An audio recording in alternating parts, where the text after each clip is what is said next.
ओम शांति। आज बाबा के 20 नवंबर के महावाक्य हैं। बाबा ने कहा, मीठे बच्चे, मन मना भव के वशीकरण मंत्र से ही तुम माया पर जीत पा सकते हो। यही मंत्र सबको याद दिलाओ। प्रश्न है, इस बेहद के ड्रामा में सबसे ज़बरदस्त लेबर्स यानी नौकर कौन कौन हैं और कैसे? उत्तर है, इस पुरानी दुनिया की सफाई करने वाले सबसे ज़बरदस्त लेबर्स हैं नेचुरल कैलेमिटीज़। धरती हिलती है, बाढ़ आती है, सफाई हो जाती है। इसके लिए भगवान किसी को डायरेक्शन नहीं देते। बाप कैसे बच्चों को डिस्ट्रॉय करेंगे? यह तो ड्रामा में पार्ट है। रावण का राज्य है ना, इसे गॉडली कैलेमिटीज़ नहीं कहेंगे। ओम शांति। बाप ही बच्चों को समझाते हैं, बच्चे मन मना भव। ऐसे नहीं कि बच्चे बैठ बाप को समझा सकते। बच्चे नहीं कहेंगे शिव बाबा मन मना भव। नहीं, यूँ तो भल बच्चे आपस में बैठ चिटचैट करते हैं, राय निकालते हैं, परंतु जो मूल महामंत्र है वह तो बाप ही देते हैं। गुरु लोग मंत्र देते हैं। यह रिवाज कहाँ से निकला? यह बाप जो नई सृष्टि रचने वाला है वही पहले पहले मंत्र देते हैं, मन मना भव। इसका नाम ही है वशीकरण मंत्र, अर्थात माया पर जीत पाने का मंत्र। ये कोई अंदर में जपना नहीं है, यह तो समझाना होता है। बाप अर्थ सहित समझाते हैं। भल गीता में है, परंतु अर्थ कोई नहीं समझते हैं। ये गीता का एपिसोड भी है, परंतु सिर्फ नाम बदली कर दिया है। कितनी बड़ी बड़ी पुस्तक आदि भक्ति मार्ग में बनती है। वास्तव में ये तो ओरली बाप बैठ बच्चों को समझाते हैं। बाप की आत्मा में ज्ञान है, बच्चों की भी आत्मा ही ज्ञान धारण करती है। बाकी सिर्फ सहज कर समझाने के लिए ये चित्र आदि बनाए जाते हैं। तुम बच्चों की तो बुद्धि में ये सारा नॉलेज है। तुम जानते हो बरोबर आदि सनातन देवी देवता धर्म था और कोई खंड नहीं था। फिर बाद में ये खंड ऐड हुए हैं, तो वह भी चित्र एक कोने में रख देना चाहिए। यहाँ तुम दिखलाते हो भारत में इनका राज्य था तो और कोई धर्म नहीं था। अभी तो कितने ढेर धर्म हैं, फिर यह सब नहीं रहेंगे। यह है बाबा का प्लान। उन विचारों को कितनी चिंता लगी हुई है। तुम बच्चे समझते हो ये तो बिल्कुल ठीक है, लिखा हुआ भी है। बाप आकर ब्रह्मा द्वारा स्थापना करते हैं। किसकी? नई दुनिया की। जमुना का कंठा ये है कैपिटल। वहाँ एक ही धर्म होता है। झाड़ बिल्कुल छोटा है। इस झाड़ का ज्ञान भी बाप ही देते हैं, चक्र का ज्ञान देते हैं। सतयुग में एक ही भाषा होती है और कोई भाषा नहीं होगी। तुम सिद्ध कर सकते हो एक ही भारत था, एक ही राज्य था, एक ही भाषा थी। पैराडाइज में सुख शांति थी, दुख का नामो निशान नहीं था। हेल्थ वेल्थ हैप्पीनेस सब था। भारत नया था तो आयु भी बहुत बड़ी थी, क्योंकि पवित्रता थी। पवित्रता में मनुष्य तंदुरुस्त रहते हैं। अपवित्रता में देखो मनुष्यों का क्या हाल हो जाता है। बैठे बैठे अकाले मृत्यु हो जाती है। जवान भी मर पड़ते हैं। दुख कितना होता है। वहाँ अकाले मृत्यु होती नहीं, फुल एज होती है। पीढ़ी तक अर्थात बुढ़ापे तक कोई मरते नहीं हैं। किसको भी समझाओ तो ये बुद्धि में बिठाना है। बेहद के बाप को याद करो, वही पतित पावन है, वही सदगति दाता है। तुम्हारे पास वह नक्शा भी होना चाहिए तो सिद्ध कर समझा सकेंगे। आज का नक्शा यह है, कल का नक्शा यह है। कोई तो अच्छी रीति से सुनते भी हैं। ये पूरा समझाना होता है। ये भारत अविनाशी खंड है। जब ये देवी देवता धर्म था तो और कोई धर्म थे नहीं। अभी वह आदि सनातन देवी देवता धर्म है नहीं। ये लक्ष्मी नारायण कहाँ गए कोई बता नहीं सकेंगे। कोई में ताकत नहीं बताने की। तुम बच्चे अच्छी रीति रहस्य युक्त समझा सकते हो। इसमें मूंझने की दरकार नहीं। तुम सब कुछ जानते हो और फिर रिपीट भी कर सकते हो। तुम कोई से भी पूछ सकते हो ये कहाँ गए। तुम्हारा प्रश्न सुनकर चकित हो जाएंगे। तुम तो निश्चय से बताते हो कैसे यह भी 84 जन्म लेते हैं। बुद्धि में तो है ना। तुम झट कहेंगे सतयुग नई दुनिया में हमारा राज्य था। एक ही आदि सनातन देवी देवता धर्म था। दूसरा कोई धर्म नहीं था। Everything new. हर एक चीज़ सतो प्रधान होती है।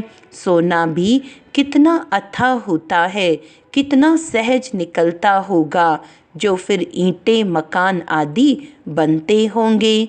वहाँ तो सब कुछ सोने का होता है। खानियाँ सब नई होंगी ना।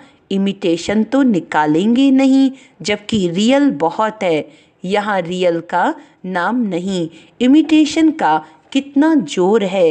इसीलिए कहा जाता है झूठी माया झूठी काया। संपत्ति भी झूठी है। हीरे मोती ऐसे से किस्म के निकलते हैं जो पता भी नहीं पड़ सकता कि सच्चा है या झूठा है। शो इतना होता है जो परख नहीं सकते हैं। झूठा है वह सच्चा। वहाँ तो ये झूठी चीज़ें आदि होती नहीं। विनाश होता है तो सब धरती में चले जाते हैं। इतने बड़े बड़े पत्थर हीरे आदि मकानों में लगाते होंगे। वह सब कहाँ से आया होगा, कौन कट करते होंगे। इंडिया में भी एक्सपर्ट बहुत है, होशियार होते जाएंगे। फिर वहाँ ये होशियारी लेकर आएंगे ना। ताज आदि सिर्फ हीरों के थोड़े ही बनेंगे। वह तो बिल्कुल रिफाइंड सच्चे हीरे होते हैं। ये बिजली टेलीफोन मोटर आदि पहले कुछ नहीं था। बाबा के इस लाइफ के अंदर ही क्या क्या निकला है। 100 वर्ष हुए हैं जो ये सब निकले हैं। वहाँ तो बड़े एक्सपर्ट होते हैं। अभी तक सीखते रहते हैं, होशियार होते रहते हैं। यह भी बच्चों को साक्षात्कार कराया जाता है। वहाँ हेलीकॉप्टर्स भी फुल प्रूफ होते हैं। बच्चे भी बड़े सतो प्रधान शुरुड़ बुद्धि वाले होते हैं। आगे थोड़ा चलो, तुमको सब साक्षात्कार होते रहेंगे। जैसे अपने देश के नज़दीक आते हैं तो झाड़ दिखाई पड़ते हैं ना। अंदर में खुशी होती रहती है। अब घर आया कि आया, अभी आकर पहुँचे हैं। पिछाड़ी में तुमको भी ऐसे साक्षात्कार होते रहेंगे। बच्चे समझते हैं मोस्ट बिलवड बाबा है, वह है ही सुप्रीम आत्मा। उनको सब याद भी करते हैं। भक्ति मार्ग में तुम भी याद करते थे ना परमात्मा को। परंतु ये मालूम नहीं था कि वह छोटा है, वह बड़ा है। गाते भी हैं, चमकता है अजब सितारा भ्रिकुटी के बीच में, तो जरूर बिंदी मिसल होगा ना। उनको ही कहा जाता है सुप्रीम आत्मा माना परमात्मा। उनमें खूबियाँ तो सब हैं ही। ज्ञान का सागर है। क्या ज्ञान सुनाएंगे? वह तो जब सुनावें तब तो मालूम पड़े ना। तुम भी पहले जानते थे क्या? सिर्फ भक्ति ही जानते थे। अभी तो समझते हो। वंडर है, आत्मा को भी इन आँखों से देख नहीं सकते हैं तो बाप को भी भूल जाते हैं। ड्रामा में पार्ट ही ऐसा है जिसको विश्व का मालिक बनाते हैं, उनका नाम डाल देते हैं और बनाने वाले का नाम गुम कर देते हैं। श्री कृष्ण को त्रिलोकीनाथ वैकुंठनाथ कह दिया है, अर्थ कुछ नहीं समझते हैं, सिर्फ बड़ाई दे देते हैं।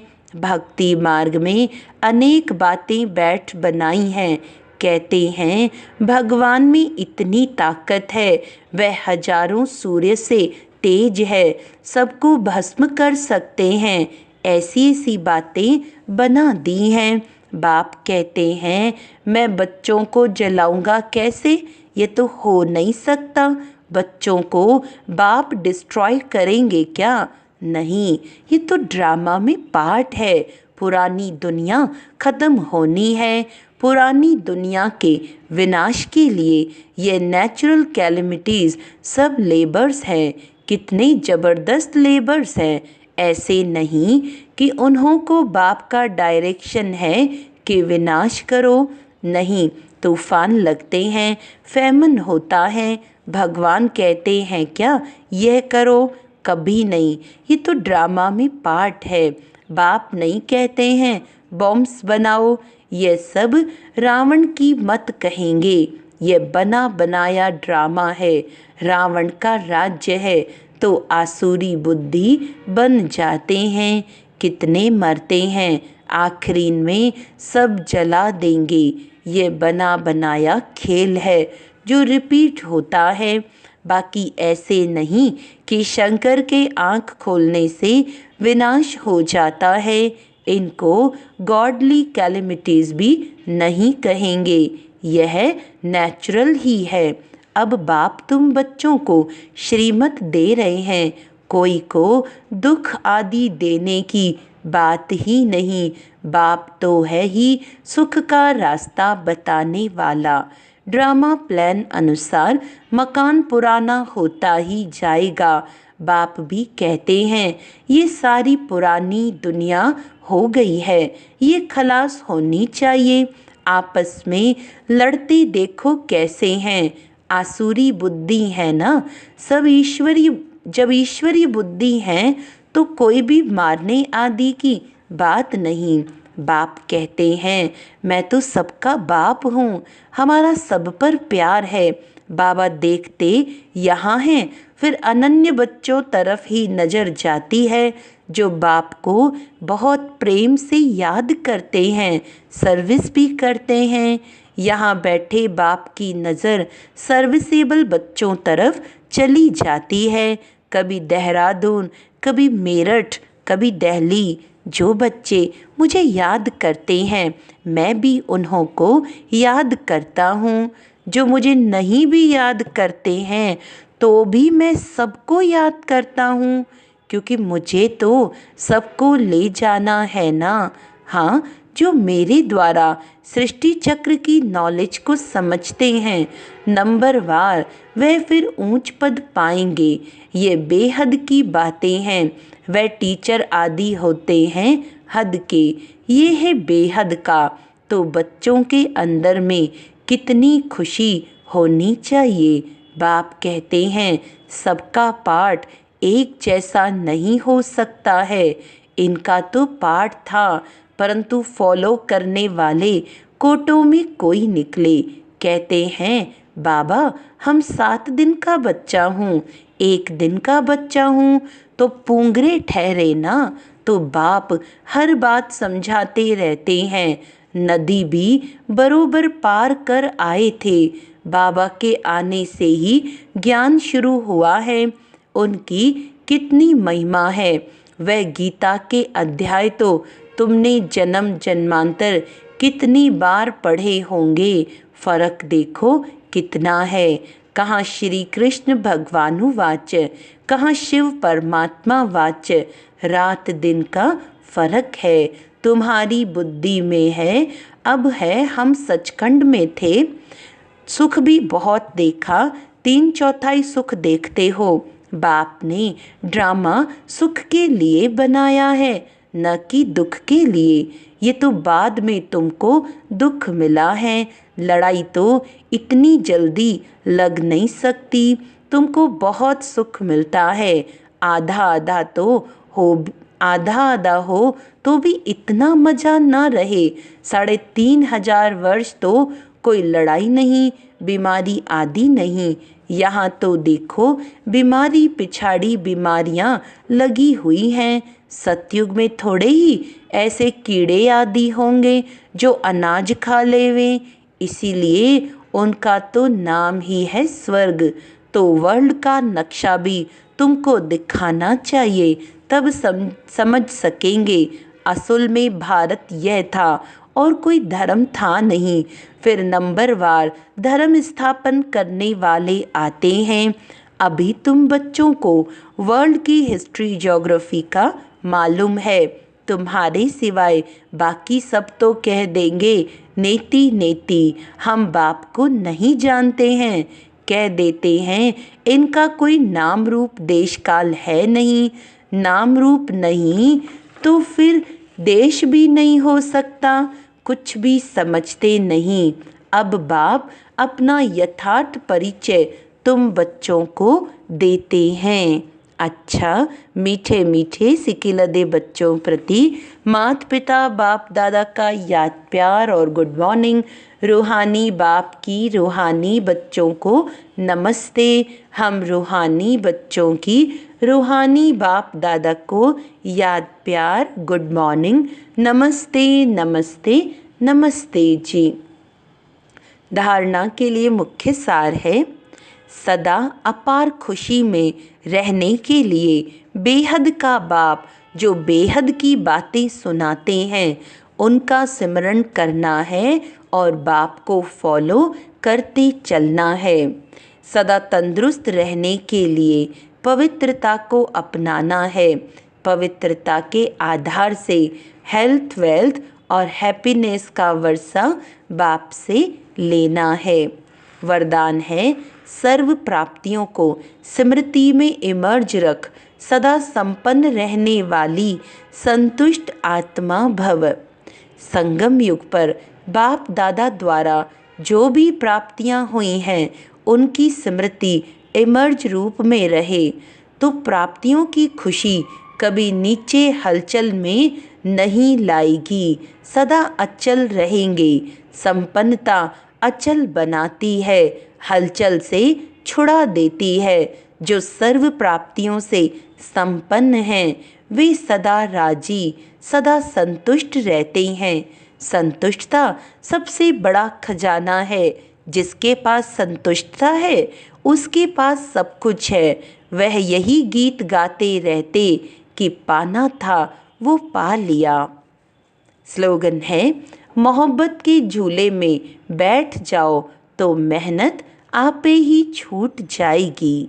अच्छा, आज का अव्यक्त इशारा है, जितना अभी तन मन धन और समय लगाते हो उससे मनसा शक्तियों द्वारा सेवा करने से बहुत थोड़े समय में सफलता ज़्यादा मिलेगी।